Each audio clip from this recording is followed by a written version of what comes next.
Invincible's kind of got that little bit of like not janky animation, but they've got to dumb down the art style a lot from what the comics is. So when you compare it to something like the comic panels, it's never going to be quite as good, but it was still very cool to see. I will say, I think the animation is perfect for what Invincible is. Mm-hmm. Um, when you read the comics, you think Ryan Otley. Ryan Otley is very detailed with his art. Mm-hmm. But I think it originally started with Cory Walker. Cory Walker is very like simplistic with his art. And he did like the last issue of Invincible and like Yeah. a bunch of like key issues.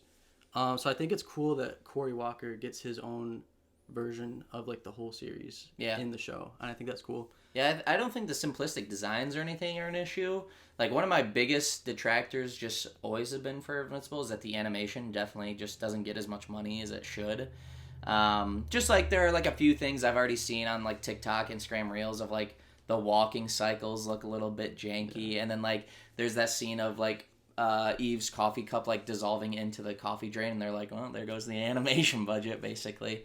But also the one thing that was really bothering me is I think it was also in episode 2. It's when they're fighting the crazy aliens. I can't remember their names, but when Nolan and Alan are on the like frozen planet, The Ragnars. yeah, the Ragnars, and it was doing a lot of like Nolan was like dodging, and all you could really see was like a POV shot of like the alien like throwing scratches, and then like they do like the thing where it only shows like the Thragar throwing his tail out, and it doesn't show like the impact. You just see Nolan going flying, and it's very like back in the day, they used to do that because there's like censorship issues. They're like, oh, you can't show like people getting hit by certain things. It's like Dragon Ball GT. Yeah, animation. but now it's just like I know they're using it to save the budget, and we've already seen that there is going to be amazing animation when it comes to the later episodes, like those impact frames with Thrag that are going to be coming up.